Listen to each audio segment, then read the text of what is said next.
Eu te busco, te procuro, ó Deus. No silêncio tu estás. Eu te busco, toda hora espero em ti. Revela-te a mim, conhecer-te eu quero mais. Senhor, te quero, quero ouvir tua voz. Senhor, te quero mais. Quero tocar-te, tua face eu quero ver. Senhor, te quero mais. Prosseguindo para o alvo eu vou. A coroa conquistar. Vou lutando, nada pode me impedir. Eu vou te seguir, conhecer-te eu quero mais. Senhor, te quero. Senhor, te quero, quero ouvir tua voz. Senhor, te quero mais. Quero tocar-te, tua face eu quero ver.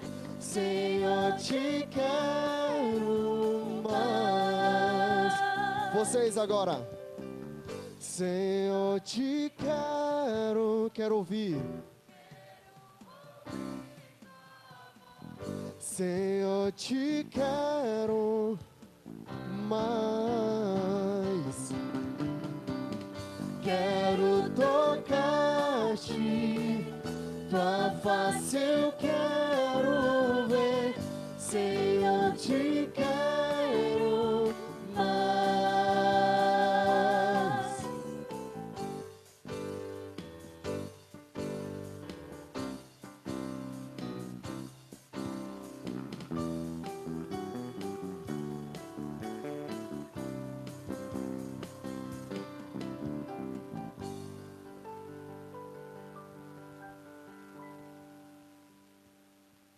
Vamos cantar Toque Minhas Mãos.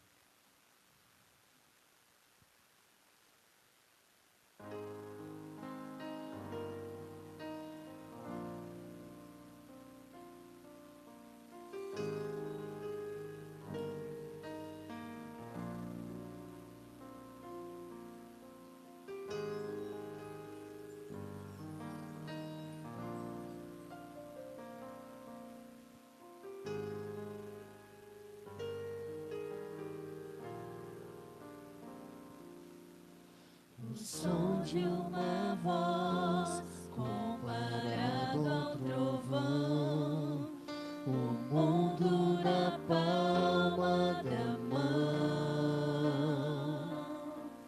um grão de areia comparado ao mar, grandeza que não posso explicar. Por isso, Senhor, me achego a Ti, prostrado diante do altar. Eu sou pecador, Tu és Salvador, aceita o meu humilde louvor. Bem forte agora. Levanto as mãos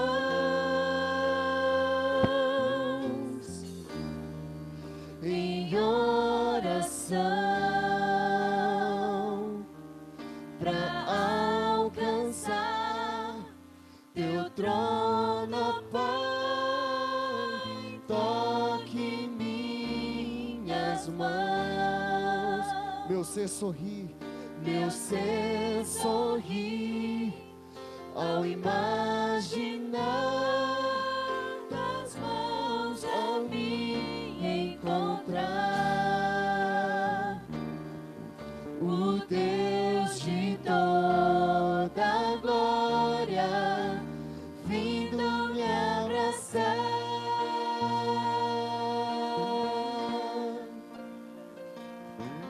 O som de uma voz comparado ao trovão, o mundo na palma da mão, um grão de areia comparado ao mar, grandeza que não posso explicar. Por isso, Senhor, por isso, Senhor, me achego a Ti, prostrado diante do altar. Eu sou pecador, Tu és Salvador, aceita o meu humilde louvor. Levanto as mãos em oração para alcançar Teu trono, ó Pai. Toque minhas mãos, meu ser sorri ao imaginar Tuas mãos a me encontrar. O Deus de toda glória vindo me abraçar. vocês agora. Levanto as mãos em oração, para Te alcançar, ó Pai, para alcançar. Toque minhas mãos, Meu ser sorri ao imaginar Tuas mãos a me encontrar. O Deus de toda glória vindo me abraçar.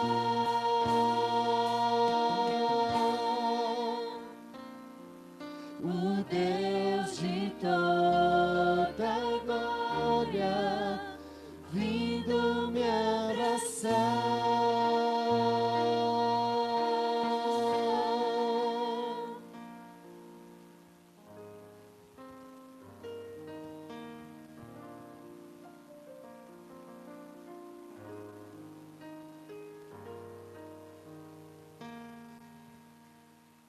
Vamos nos colocar em pé e cantar de uma música que fala a respeito de perdão, de uma nova chance.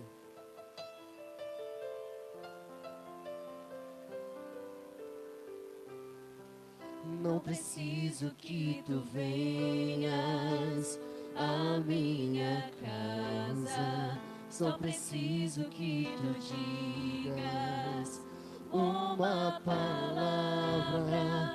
Não sou digno, não sou digno, mas entre a multidão eu grito: Jesus, filho de Davi, tenha compaixão de mim. Eu sei que Tu podes, Senhor, se quiseres, podes me purificar. Cante bem forte. Eu sei que Tu podes, Senhor, se quiseres, podes me purificar. Me cura, Senhor, manifesta em mim as tuas obras. Vem, Jesus, te peço agora, diga: me cura, Senhor, me cura, Senhor. Eu creio, me cura, Senhor.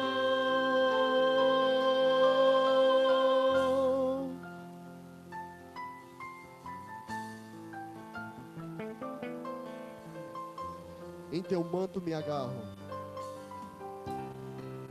Em teu manto me agarro e recebo o poder. Por tua ordem me liberto, correntes não vão me prender. Toca agora os meus olhos com teu barro curador. Chama agora o meu nome, me levanta, Senhor. Eu sei que tu podes, Senhor, se quiseres,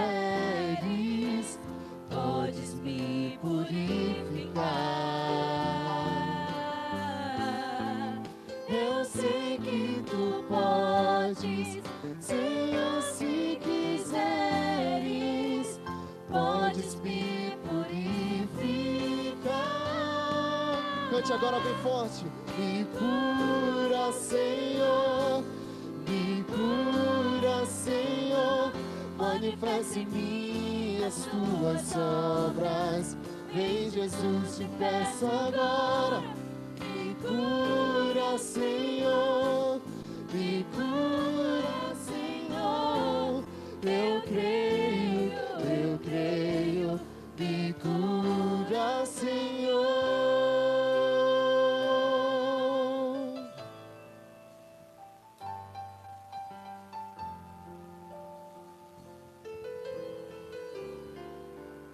Repita agora comigo: me cura. Me cura, Senhor, me cura, Senhor. Manifeste em mim as tuas obras. Cante. Me cura, Senhor, me cura, Senhor. Eu creio, me cura, Senhor. Amém.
para Ti. É bom estarmos aqui como amigos, como irmãos. E o nosso encontro aqui hoje, na verdade, o mais esperado de todos, é um encontro real contigo. E nós pedimos que nessa tarde, o Senhor fale de maneira especial, individual, que toque a minha vida e toque a vida das pessoas que aqui estão para Te ouvir. Fale conosco, é o que nós pedimos e agradecemos, em nome de Jesus. Amém. Amém. Bom, para quem não me conhece, meu nome é João Vitor e este é o Espaço Novo Tempo. O Espaço Novo Tempo, para quem não sabe, é uma comunidade de fé que pertence à Igreja Adventista do Sétimo Dia, que tem um objetivo, que é semana após semana que você tenha um encontro real com Deus. O Espaço Novo Tempo é o lugar onde você vai ouvir boas músicas, conhecer novas pessoas. O Espaço Novo Tempo é um lugar para se chamar de seu, portanto seja muito bem-vindo. Se essa é a casa de Deus e nós somos filhos dele, essa também é a sua casa, então sinta-se à vontade, sinta-se em casa. Nós estamos na série Sentidos, começamos na última semana. Na semana passada nós já tratamos de 2 dos 5 sentidos que nós temos, falamos do paladar, do olfato, e essa semana nós vamos falar um pouquinho sobre o tato. Mas se você perdeu semana passada, não tem problema, a gente sempre tenta trazer um resumo do que aconteceu nas últimas semanas, para que você então pegue de agora em diante. Então se você perdeu o primeiro episódio dessa série, não tem problema, você vai acompanhar de agora em diante. Vamos ver um pouquinho desse resumo? Nós vimos aqui que os 5 sentidos ligam o meio externo ao nosso sistema nervoso. Então, tudo que se passa fora de nós, ou no meio externo, os 5 sentidos são capazes de captar, trazer para o nosso sistema nervoso, para que a gente tenha uma percepção do que está acontecendo ao nosso redor. Como, por exemplo, quando eu vejo, quando eu escuto, quando eu sinto o sabor de alguma coisa, eu sinto o cheiro de alguma coisa. Isso tudo é que está acontecendo no meu meio externo, e os meus 5 sentidos, então, levam isso para o sistema nervoso. Isso tudo é processado no nosso cérebro, e então sentimos cheiro, gosto, ouvimos, enfim, como eu já citei aqui. Falamos também que o nosso paladar é intimamente ligado ao nosso olfato. Pelo fato de estarem bem perto, isso é bem natural, mas também nós vimos aqui que geralmente uma pessoa que vai perdendo o paladar conforme o tempo vai passando, também perde o olfato, ou vice-versa. Demos um exemplo aqui dos fumantes. Os fumantes, conforme o tempo vai passando, eles vão perdendo um pouco do paladar e não conseguem mais sentir o cheiro tão forte de cigarro.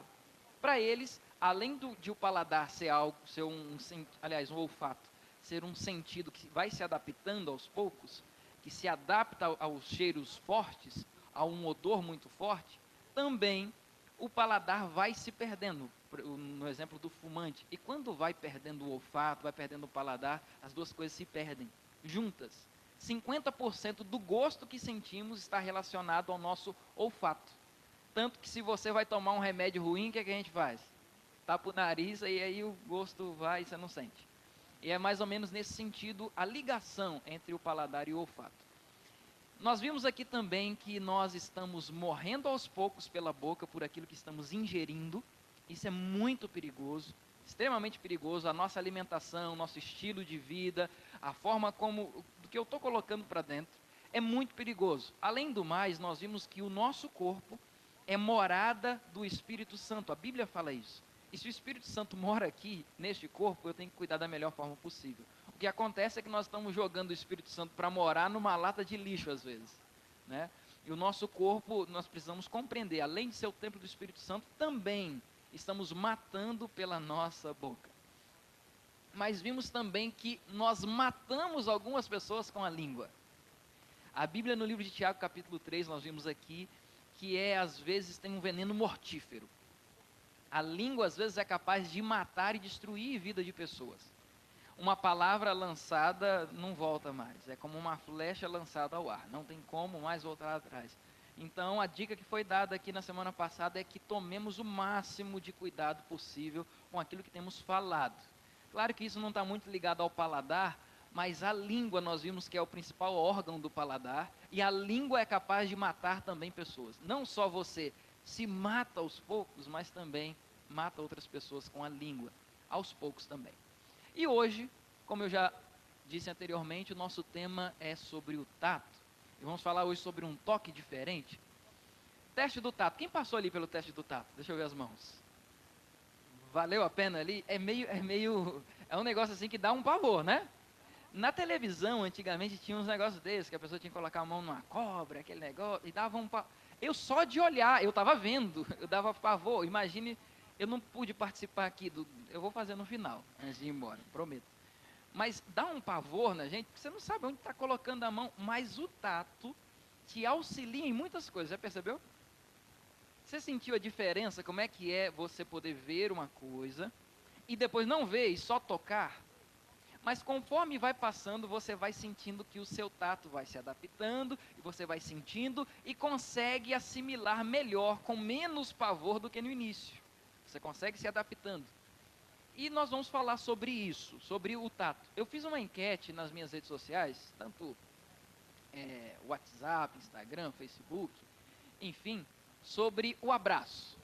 E a pergunta era: qual abraço te faz sentir bem aconchegado? Aquele abraço que você se sente assim, nossa, que abraço gostoso. E as opções eram pai ou mãe, esposo, a esposa, namorado, namorada, ou outro. Ninguém marcou outro, claro que não. Mas houve, incrível, houve um empate, 50% pai, mãe, 50% esposo, esposa. Alguns até me disseram assim, pastor, é porque pai e mãe estão muito longe, né? Aí eu marco o marido mesmo, fica melhor, que o maridão dá um abraço, a gente se sente bem. Mas é interessante essa questão do abraço, e nós vamos falar daqui a pouquinho adiante sobre o que o abraço faz no nosso cérebro. Que reações o nosso corpo tem com um abraço? Vamos falar sobre isso daqui a pouco. Como funciona o tato? Antes de mais nada. Geralmente quando falamos assim, tato, qual órgão do nosso corpo que te vem à mente? Mão. Alguns falam pé. Mas a mão geralmente vem à mente da maioria de todos nós. Mas na verdade o tato não é um sentido que é simplesmente sentido mesmo pela mão. Na verdade é a pele como um todo. Existem algumas partes do nosso corpo, da nossa pele, que são um pouco mais sensíveis ao toque. Por exemplo, a mão. Mas também temos os pés. Alguns sentem um pouquinho mais aqui atrás, na nuca, outros sentem aqui nas costas, logo se arrepiam. E nós temos várias partes do corpo, mas na verdade o que sente, o responsável pelo tato, é a pele como um todo. E os mecanismos responsáveis pelo tato estão na segunda camada da pele, chamada de derme. Ok? O primeiro sentido a se desenvolver no embrião humano é o tato. Primeira coisa. Dos 5 sentidos é o primeiro. Os receptores que recebem o toque, eles transmitem ao cérebro essa sensação de toque, e existem alguns estímulos que levam isso até o cérebro, para você então sentir. Existem estímulos mecânicos, químicos e térmicos. Por exemplo, através do seu tato você sente o calor, sente o frio. Então tem aqui o estímulo térmico, químico, mecânico. Agora o que mais fala forte é o estímulo doloroso. É quando você espeta o dedo, é quando você trupica, eu vou usar essa expressão, né? Quando você dá um tropeção e machuca o dedão. Isso tudo são os responsáveis, são os estímulos dolorosos. Eles são os que mais falam fortes na questão do tato. E a anestesia, já que eu falei do estímulo doloroso, a anestesia funciona ao contrário. Veja como é que funciona. Ela impede que os impulsos nervosos gerados pelos receptores da dor, os receptores dolorosos, eles sejam transmitidos pelos nervos. Quando você anestesia uma parte do seu corpo, ou anestesia geral, esses receptores de dor, eles param de transmitir tudo para o cérebro. E então, não chegando lá no cérebro, não chegando dessa forma ao cérebro. Não vai chegar a dor ao teu cérebro. E eu lembro quando eu precisei fazer aqui uma sutura, o pessoal que trabalha na área da enfermagem, acho que vai me saber dizer. Precisei fazer aqui costurar, vou usar uma linguagem mais leiga aqui. eu precisei costurar e tomei acho que 5 pontos aqui no meu supercílio. Caí de testa no futebol. Porque eu sou muito habilidoso, né? Aí dei um drible lá e me derrubaram. Não, jogador é assim mesmo. E aí, cortei, foram 5 pontos. E esses cinco pontos, logo aplicaram, para dar os 5 pontos, aplicaram anestesia local. O que eu sentia não era a dor mais. O que eu sentia era simplesmente uma linha passando pela minha pele. Só sentia o furinho entrando e passando, entrando e passando. E então fizeram lá os 5 pontos. É interessante, você não sente dor nenhuma, exatamente porque as terminações nervosas, os receptores da dor, eles são bloqueados pela anestesia. E é assim que funciona. Braille. Por que criaram exatamente essa forma de ler para quem tem deficiência visual? Foi criado considerando a capacidade existente na polpa dos dedos de perceber. A polpa dos dedos são muito poderosas. De uma só vez, cerca de 6 impressões táteis. De uma só vez. E aí criaram, então, o Braille. Alguns toques desagradáveis. Cócegas. Tem gente que até gosta, mas eu, por exemplo, não venha porque eu odeio esse negócio. Porque eu sinto muitas cócegas. Em qualquer lugar do corpo. Eu acho que se tocarem na palma da minha mão, eu vou sentir cócega. Assim, é incrível.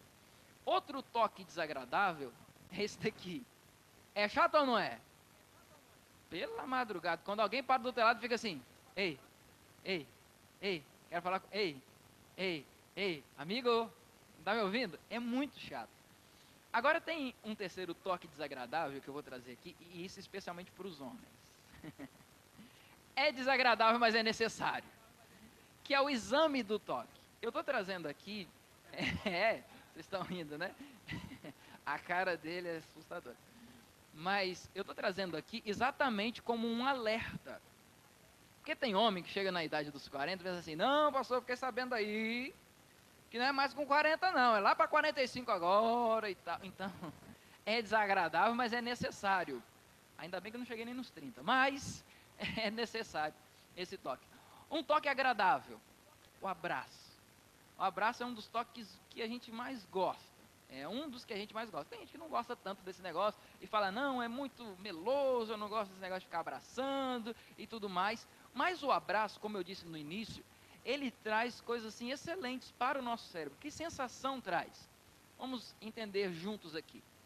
Existem alguns receptores de toque chamados corpúsculos de Pacini. Esses receptores, eles levam todas as informações ao nervo vago. Esse nervo vago, ele é responsável por regular as funções vitais do nosso corpo, como, por exemplo, a pressão arterial. O nervo vago é responsável por aumentar a pressão ou diminuir pressão.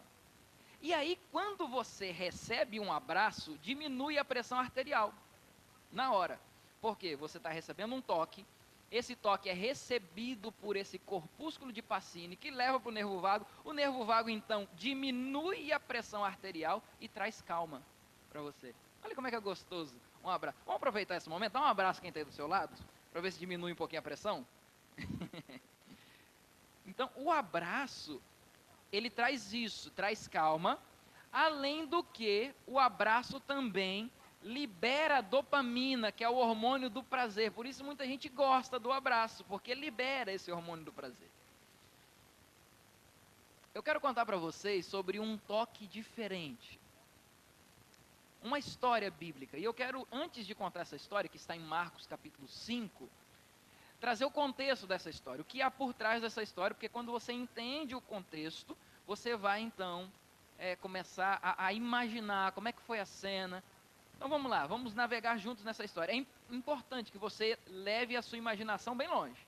Imagine como você quiser. Eu trouxe algumas imagens para que você então pense como que aconteceram essas cenas.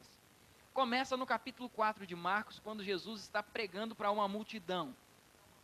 E a multidão vai se aglomerando tanto, e interessante que naquele tempo nós não tínhamos microfone como tem hoje em dia para pregar para multidões. E quando eu falo de multidão, não imagina como a gente vê às vezes nos desenhos animados bíblicos ou nos filmes bíblicos de 20 pessoas em volta de Jesus. Multidão é multidão mesmo. 2.000, 3.000, 5.000 pessoas circundavam Jesus para ouvi-lo constantemente.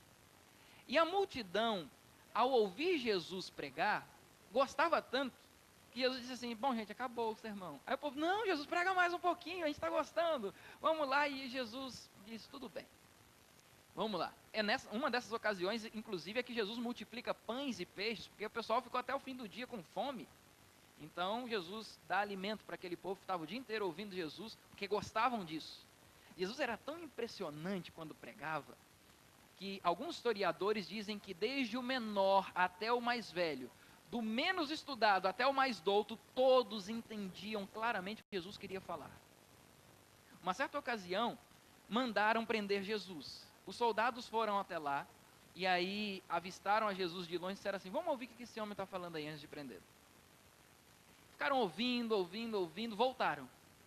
E aí o comandante disse assim, cadê o homem que eu mandei prender? E eles disseram assim, nunca ouvimos, isso está na Bíblia, nunca ouvimos ninguém falar como aquele homem. Jesus era fantástico, era extraordinário, quando ele pregava atraía a atenção de todos. E nesse dia o povo queria ouvir, Jesus teve uma ideia, bom, para todo mundo me ouvir bem, eu vou subir num barco e todo mundo começa a me ouvir de forma melhor. E do alto daquele barco começa a pregar, até que dá o fim do dia quase escurecendo, termina a mensagem, o povo começa a se despedir, todo mundo queria falar com Jesus depois da mensagem. Quem sabe uma cura, que Jesus tocasse alguém, mas Jesus estava bem cansado e disse para os discípulos, olha, despeçam as multidões, enquanto isso eu vou para o barco, para o porão, descansar um pouco. Então ele desce ao porão do barco, começa a tirar um cochilo, os discípulos despedem a multidão e começam a trajetória para onde eles queriam ir, que era o outro lado do lago de Tiberíades, ou Mar da Galileia. Quando você vê na Bíblia lá, Lago de Tiberíades, ou Mar da Galileia, é a mesma coisa, só tem nomes diferentes, mas é o mesmo lugar. E eles queriam ir para o outro lado agora. Jesus estava dormindo no porão, os discípulos, que eram pescadores experientes, na maioria deles, começam a remar, começam a velejar e ir em direção ao outro lado da margem. No meio do caminho, ventos tão fortes começam a bater naquele barco que mesmo os mais experientes pescadores começam a ter medo. Você acha que pescador tem medo de qualquer ventinho? Claro que não. Era um negócio pesado. Eu já pude conviver com pescadores. Não assim de morar, mas eu já fui pastor de pescadores. E eu conheci alguns irmãos que eles navegavam aqui de Óbidos para cima, quando eu era pastor lá. Eles iam até Manaus pescando e voltavam vendendo seus peixes. E não é qualquer coisa que assusta um pescador, não é qualquer ventinho. E os pescadores agora se assustaram tanto que eles pensaram, vamos morrer. O negócio era terrível. Daí eles lembraram, cadê Jesus mesmo, hein? Está dormindo, vamos lá acordar o homem. Foram lá acordar Jesus. E aí sacudiram Jesus, ei, Jesus, a Bíblia diz assim, não se te dá que morramos? Em outras palavras, Jesus, você não está vendo que a gente vai morrer não? Vai fazer alguma coisa? Jesus se levanta, numa calma. E então ele chega diante da tempestade e diz assim, calma, fica quieto. E tudo tranquilizou. Veja, Jesus enfrentou uma tempestade com seus discípulos, acalmou tudo, e ele chega do outro lado da margem. Chegando lá do outro lado da margem, aparece em direção a Jesus e os discípulos, um homem que a família tinha tentado fazer de tudo com ele, mas não dava um jeito. Tentaram amarrar, prender em casa, e não dava certo. Então soltaram ele pela rua. Aquele homem passou a viver no cemitério, preso com correntes pelos pés e pelas mãos, mas nada segurava. A Bíblia fala que os grilhões e as cadeias ele arrebentava todas. Era um homem que vivia se machucando, se cortando com pedras, e esse homem vem em direção a Jesus, cheio de espíritos malignos. Interessante quando a gente vai falar de demônio, né? O pessoal já fica logo assim, ó. Eu estou olhando aqui para vocês, e o pessoal está logo assim, demônio e tal. Se eu falasse que era uma história de anjo, quem sabe um outro ia pensar assim, essas histórias de anjo tudo mentira. Quando fala de demônio, rapaz, olha aqui, arrepiou, demônio, a gente logo acredita. Mas tem um negócio interessante, que na história desse homem, quando ele vem em direção a Jesus, ele se ajoelha aos pés de Jesus. E quando ele se ajoelha aos pés de Jesus, ele diz assim, o que é que eu fiz contra você para você vir me incomodar? Na verdade não era o homem que estava falando, era Satanás que dizia isso. Por que Satanás dizia isso? porque ele sabia que sempre perdeu. Sempre que ele encontra com Jesus, ele perde. Ele pensou, ixi, lá vem ele, vou perder mais uma. O que eu fiz contigo? Jesus disse, olha, qual que é o teu nome? Ele disse, meu nome é Legião, porque somos muitos. Legião era um nome de uma parte do exército romano em que era composto de vários soldados. Era um sinal do domínio que o demônio tinha estabelecido sobre a vida daquele homem. Perceba, não era simplesmente, quando a gente fala de demônio, a gente pensa assim, não, o demônio tem que sair mesmo, e tal, tem que ser derrotado. Mas por trás disso tudo tinha um homem que sofria. A família já tinha abandonado, não tinha ninguém mais por ele. Aí aparece Jesus. Jesus, ao ouvir as palavras do inimigo falando com ele, ele conseguiu olhar nos olhos daquele homem e enxergar o sofrimento daquele homem mesmo sem nenhuma palavra.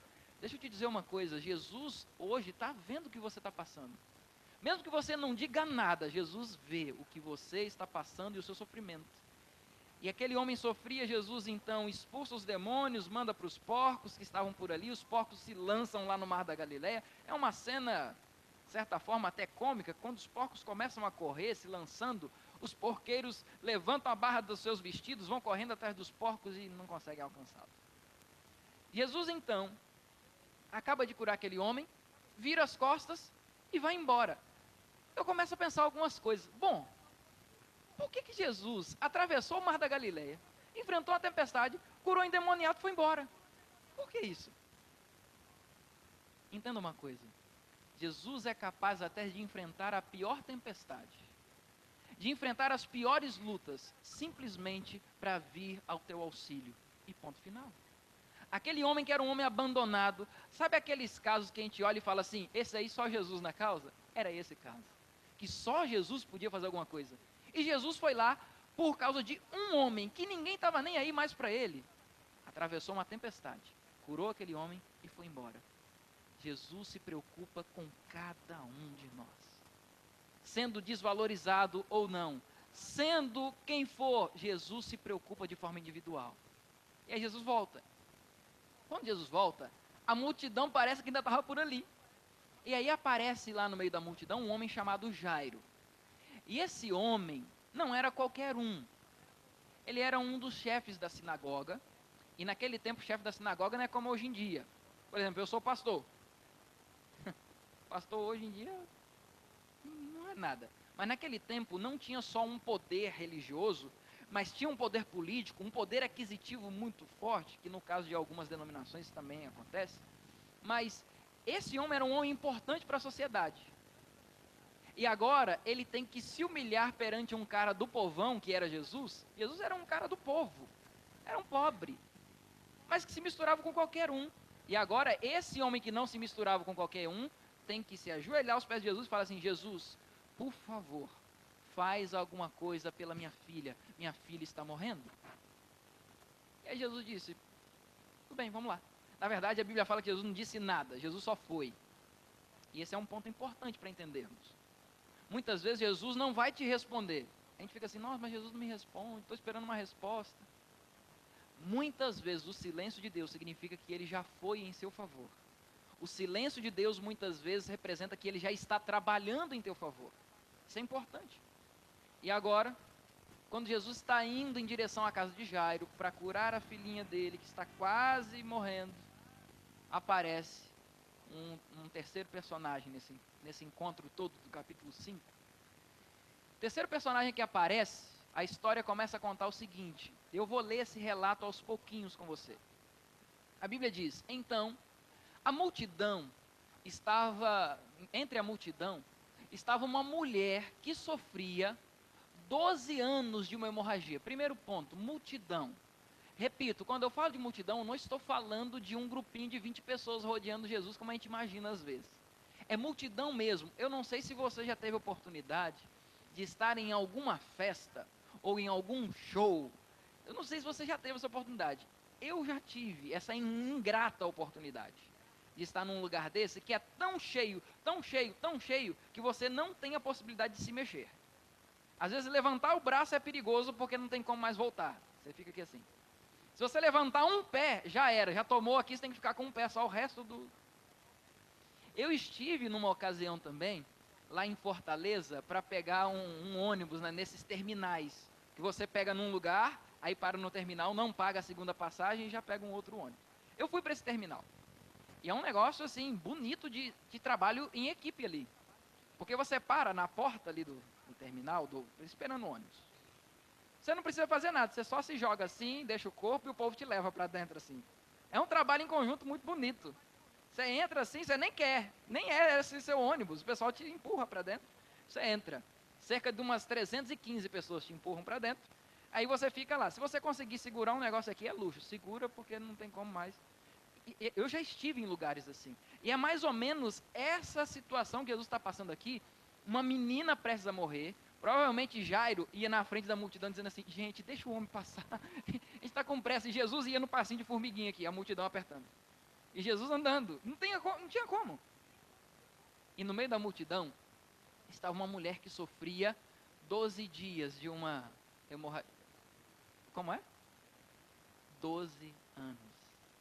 Não são 12 dias, não são 12 meses, são 12 anos de hemorragia. Mulheres vão me entender agora.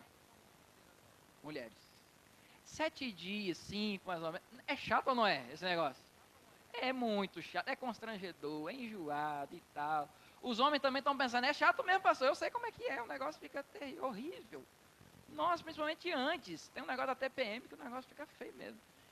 E é muito chato para uma mulher. Agora imagine mulheres, 12 anos, sem parar. E 12 anos, eu fico imaginando que não é só o sofrimento de você, nossa, 12 anos, que negocinho chato. 12 anos você perdendo o sangue sem parar. Imagina o sofrimento físico dessa mulher. E agora, para piorar, imagina o sofrimento psicológico dessa mulher. Daqui a pouquinho vou entrar nesse detalhe do sofrimento psicológico. Mas seguindo o texto diz ainda, havia consultado muitos médicos e tinha gasto tanto com eles que ficou pobre. É um sinal de que provavelmente ela era rica, cheia de dinheiro e gastou tudo com os médicos. Ficou pobre, sem ter melhorado. Aliás, piorou. Foi para o médico e piorou. Te lembra alguma coisa? O SUS, me lembra. Outro dia eu fui no médico, no SUS, estava com conjuntivite. O médico, cheguei lá, o médico disse assim, e aí, o que você tem? Eu olhei para ele com muita dificuldade, né, porque eu estava com conjuntivite, mas eu olhei para ele e disse assim, bom, se eu soubesse o que eu tinha, eu não tinha vindo aqui. Eu quero saber exatamente o que é que eu tenho. Interessante. E às vezes você vai para o médico e volta pior. E era o que acontecia com essa mulher. 12 anos, gastou dinheiro com todo médico e tal, era rica, perdeu, ficou pobre e foi piorando. A saúde ia piorando. Ela tinha ouvido tudo sobre os maravilhosos milagres que Jesus fazia. E por isso foi que veio atrás dele no meio da multidão e tocou nas suas roupas. Ela tinha ouvido falar de Jesus. Provavelmente eu estou falando de alguém que também provavelmente tenha ouvido falar desse Jesus em algum momento na vida. Talvez já tenha ouvido falar, Jesus salva, Jesus é salvador, Jesus é mestre, Jesus cura. Quem sabe você só tenha ouvido falar de Jesus, mas nunca tenha experimentado Jesus. Ouvir falar de alguém é uma coisa, viver com essa pessoa e experimentar essa pessoa é outra coisa. E essa mulher tinha ouvido falar de Jesus, esse Jesus é milagreiro, cura as pessoas, eu vou lá para ver. Quem sabe essa seja a minha última oportunidade, eu não sei quando eu vou ver Jesus de novo. E detalhe, ela só foi ver Jesus outra vez, quando Jesus estava carregando uma cruz, rumo ao Monte do Calvário. A oportunidade dela estava ali. E deixa eu te dizer uma coisa, não deixa passar a oportunidade hoje. Jesus está passando por aqui, toca nele, aproveita. Ele está à nossa disposição. Então a história conta que no meio da multidão ela tocou nas roupas de Jesus. Porque ela pensava consigo mesma, olha a fé, o tamanho da fé dessa mulher. Se eu apenas tocar na roupa dele, eu serei curada. Eu não preciso nem ter uma audiência de conversar. Se eu tocar na roupa dele, ele tem tanto poder que eu vou ser curada na hora. Qual é o tamanho da sua fé? Qual é o tanto que você acredita nesse Jesus? Você acredita mesmo que se tocar em Jesus nessa noite, agora, aproveitar essa oportunidade, sua vida vai ser transformada de verdade? Porque se não tiver essa fé suficiente, não adianta. O que Jesus está dizendo para você é, experimente usar toda a porção da sua fé. Usa a plenitude da sua fé, toda a sua fé. Não guarda um pouquinho para depois, usa toda a sua fé. E essa mulher usou naquela hora. E realmente, logo que tocou nele, porque Jesus é assim. Ele é capaz e ele é suficiente para transformar a nossa vida num piscar de olhos. Basta nós permitirmos. E então, logo que tocou nele, a hemorragia parou. E ela percebeu que estava curada. Essa cena é uma cena diferente. Uma mulher meio que disfarçada, escondida. E por que disfarçada e escondida, pastor? Porque existia uma tradição naquele tempo que dizia que uma mulher no seu período menstrual, a tradição judaica falava disso. Inclusive está na Bíblia aqui em Levítico 25:19, uma lei judaica, uma lei mais sanitária do que uma lei divina, que quando Jesus morre na cruz isso tudo cai por terra, não precisa mais disso. Mas até aquele tempo a tradição judaica dizia, uma mulher no seu período menstrual é uma mulher impura. E quem tocar nela fica impuro também. Olha o que diz a lei. Durante as regras femininas normais, a mulher está cerimonialmente contaminada durante 7 dias. Durante esse período, quem tocar nela ficará contaminado até o anoitecer. Aí você pensa assim, nossa pastor, como que a Bíblia era machista, né? Esse negócio, o feminismo hoje cairia matando em cima disso aí. O negócio não é muito legal. É porque nós não entendemos o amor de Deus de verdade. Deus é tão bondoso, que isso aqui é uma forma de proteger as mulheres daquele tempo, sabia disso? As mulheres daquele tempo eram tão exploradas pelo seu marido que o dia a dia delas, comparado com o dia a dia do marido, era um negócio absurdo. Sabe o que o marido fazia o dia inteiro? Acordava, deitava na tenda e esperava a mulher caçar, trazer a lenha, cozinhar e trazer a comida para ele na tenda. Era isso que acontecia. E aí, exatamente nesse período em que a mulher está mais fragilizada, ainda tinha homem que iria dizer assim, cadê minha comida? Estou esperando. Aí Deus, numa forma de proteger a mulher, diz assim, ó, 7 dias ela está contaminada, impura. E quem tocar nela fica impuro também. Chega perto dela não, deixa a mulher quietinha lá no canto dela que ela está impura, ninguém toca nela, quem tocar fica contaminado também. Como que Deus é bondoso? Como que Deus vem e protege as mulheres?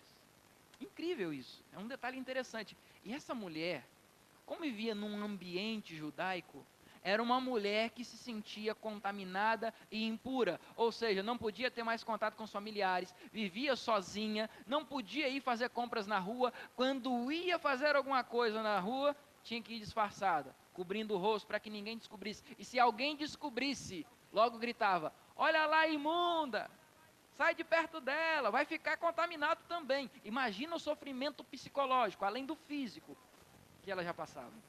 Esse era o contexto. E aí vem o remédio daquela época. Não está entendendo nada? Aqui tem um jumento branco aí, pastor, e um negócio de trigo. Esse era o remédio. Como assim?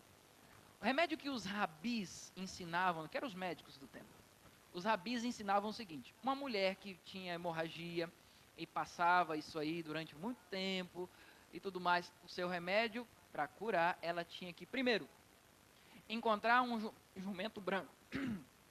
Perdão. Encontrar um jumento branco.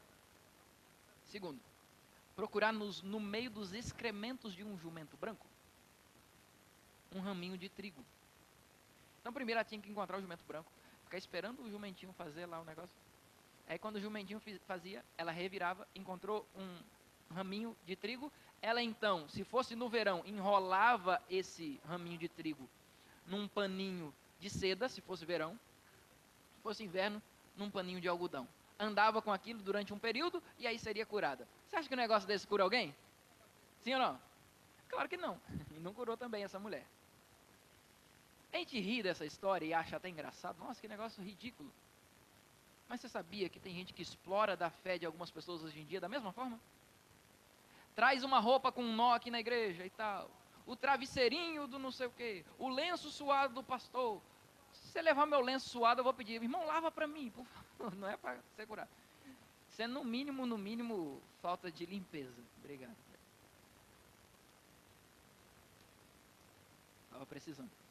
Mas tem gente que explora da fé de algumas pessoas de tal forma que as pessoas acreditam que esses métodos esdrúxulos de cura acabam sendo verdadeiros. Ah, uma rosa, um copo com água em cima da televisão. Agora que tem televisão que é fininha, não tem como mais, né? Acabou esse negócio aí. Eles falam assim, não, põe copo aí em qualquer lugar, coloca aí. Mas é nesse tipo de situação. E tem gente que procura, às vezes, a vida religiosa ou a religiosidade esperando que a religião ou que a igreja seja meio que um pronto-socorro. Ah, eu vou lá que eu estou com dor de barriga. Aí vem para a igreja e fala, pastor, cheguei com uma dor de barriga, não tenho mais. Estou curado, amém. Estou com uma dor no joelho, saí sem dor no joelho, amém. Igreja não é um pronto-socorro. Igreja é um lugar de cura espiritual, de cura psicológica. E se Deus assim o quiser, cura física também. Ele pode realizar. Mas tem gente que vem buscando, em primeiro lugar, cura física. Cheguei com a enxaqueca, eu quero ir embora sem enxaqueca. E não é isso. E não é isso. A história continua dizendo o seguinte. Jesus sentiu imediatamente que havia saído o poder curativo dele. E por isso olhou para a multidão ao redor e perguntou, quem me tocou? Quem tocou na minha roupa? Olha o que os discípulos disseram. Os discípulos dele disseram-lhe, essa multidão está toda apertando aqui em volta do Senhor e o Senhor ainda pergunta quem o tocou? Porque lembra, Jesus estava caminhando ali, os outros apertando de um lado do outro. E Jesus, peraí, para tudo. Quem me tocou aqui?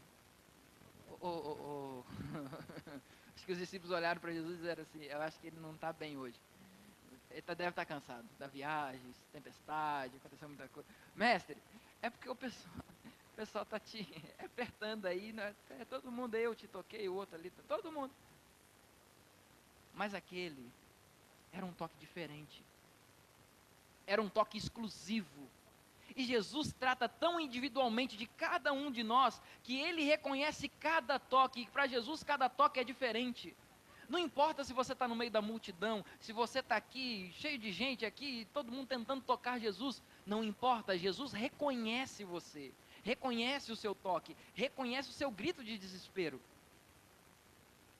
Jesus trabalha de maneira individual. E geralmente Jesus para aqueles que se sentem excluídos. Jesus é especialista em parar para os excluídos. Aquela mulher é uma delas.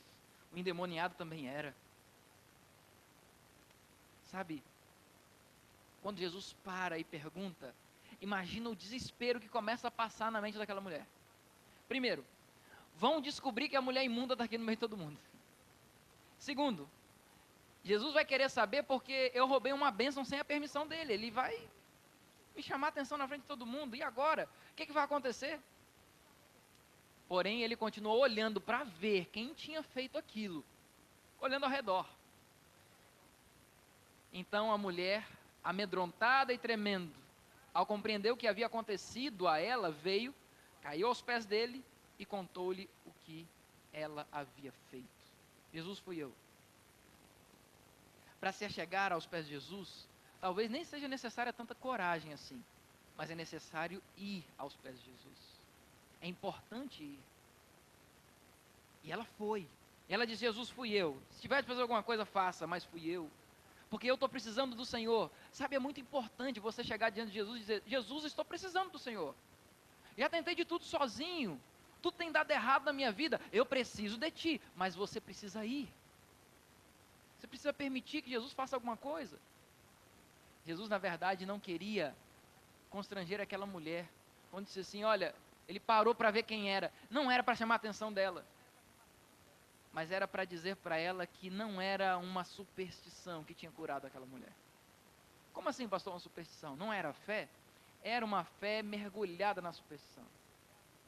Eu destaquei aqui fio azul. Esse é um fio azul que geralmente o judeu carrega na orla de suas vestes, ou na beiradinha lá do seu vestido. Todo judeu carrega. Exatamente para fazer uma distinção entre judeu e não judeu. Se você visse na rua naquele tempo um homem com esse fio azul em sua roupa, podia contar, era judeu. Não tem um fio azul, não é judeu, era considerado gentio. E aquela mulher era uma gentia. Não era uma mulher criada no meio do judaísmo, crendo em Deus e tudo mais. Era cheia de superstições. E é incrível como hoje em dia muita gente ainda acredita nessas coisas. Chinelo virado, a mãe vai morrer, cuidado com esse negócio aí. Não pode passar debaixo da escada. Gato preto, espelho quebrou, 7 anos de azar. E tem gente que acredita muito nisso ainda. Por favor, não creia nessas coisas.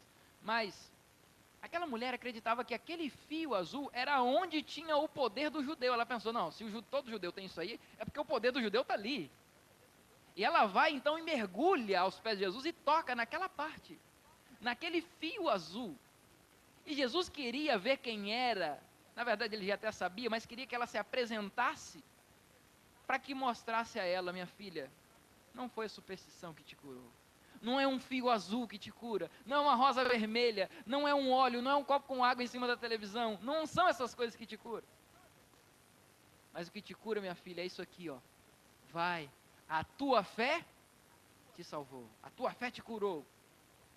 O que salva cada um de nós não é superstição, não é ser bonzinho, não é ser uma pessoa melhor, é a fé em Jesus, é acreditar que Ele pode transformar minha vida, é acreditar que Ele já fez tudo por mim, é isso que nos salva, é isso que muda a nossa vida, fé. E eu destaco aqui algumas coisas desse texto, quando Jesus disse, filha, a tua fé te salvou, vai-te em paz e fica livre do teu mal. Primeiro, o tratamento de Jesus com aquela mulher, filha, é assim que Jesus está te olhando hoje, olha nos teus olhos e te diz, filho, filha, eu quero cuidar de você como um pai, como uma mãe cuida de um filho, eu te amo.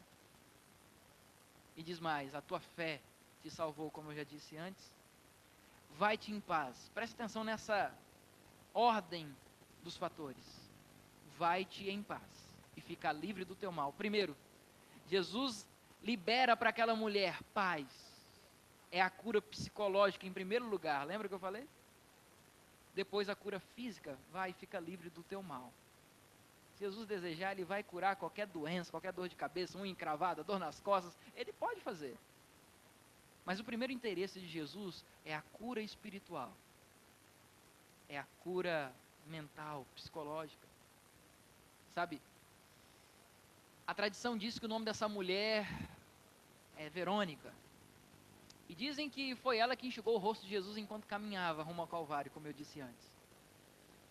Ainda a tradição diz que essa mulher construiu um memorial a Jesus, recuperou seu dinheiro, foi para Cesareia de Filipe, onde era a sua cidade de origem, e constrói um memorial a Cristo. Como que a vida de uma mulher que era abandonada, não tinha perspectiva nenhuma de futuro, quando se encontra com Jesus e toca em Jesus, a vida transforma do dia para a noite. E é isso que Jesus está propondo para você hoje. Tocar em você, ou que você toque nele, para que então você diga, Senhor, eu também quero ter a vida transformada como aquela mulher teve. Alguém que não tinha nada para o futuro, agora tem a vida transformada. Quem sabe eu estou olhando para algumas pessoas aqui hoje que até enxergam uma boa perspectiva para o futuro, mas olha para o lado espiritual das coisas, não consegue ver esperança, não consegue ver solução para nada.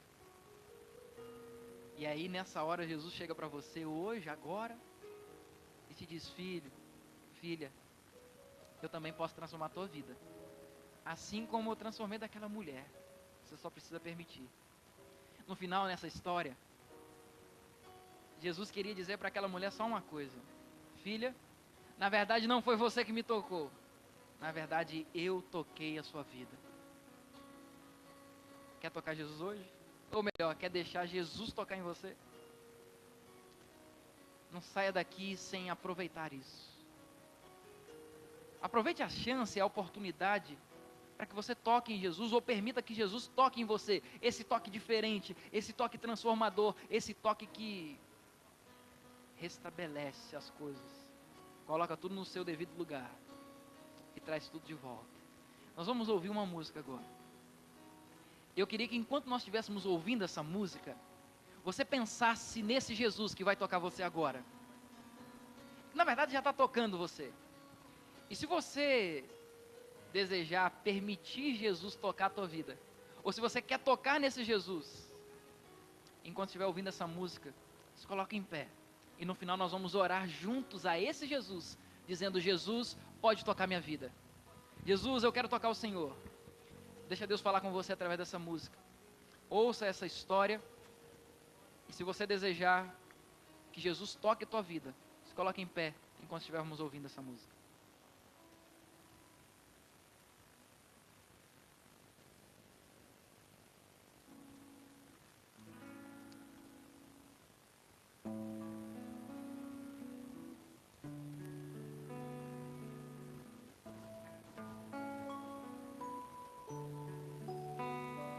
Quando eu era criança, mamãe me contou a história da mulher que sofria de um mal sem solução.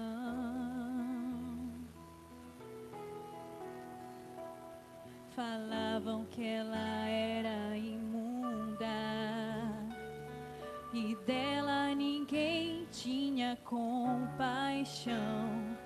Vivia como intocável e na solidão. Mas quando ela ouviu falar do homem Galileu,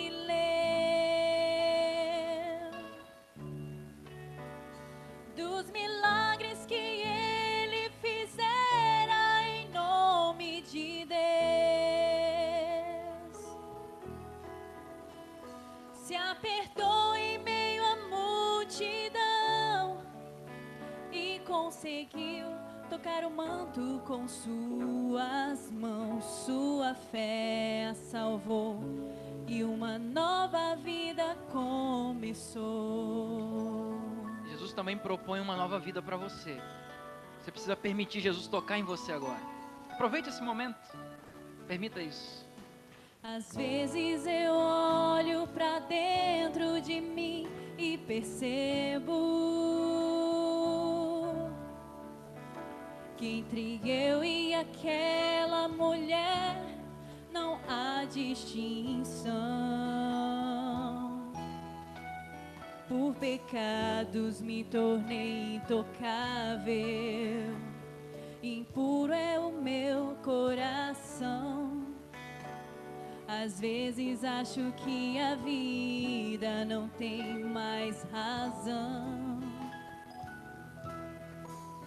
O meu desejo é estar no meio da multidão, tocar o manto do Galileu com minhas próprias mãos. O seu poder vai além da razão, pode tornar limpo e puro meu coração. Foi capaz de doar a própria vida para me salvar. O meu desejo é estar no meio da multidão. Aproveite esse momento para tocar em Jesus. Tocar o manto do Galileu com minhas próprias mãos. O seu poder vai além da razão, pode tornar limpo e puro meu coração. Foi capaz de doar a própria vida para me salvar. Foi capaz de doar a própria vida para me salvar.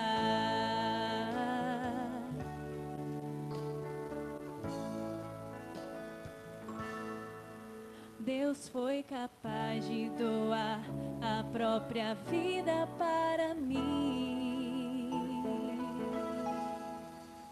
salvar.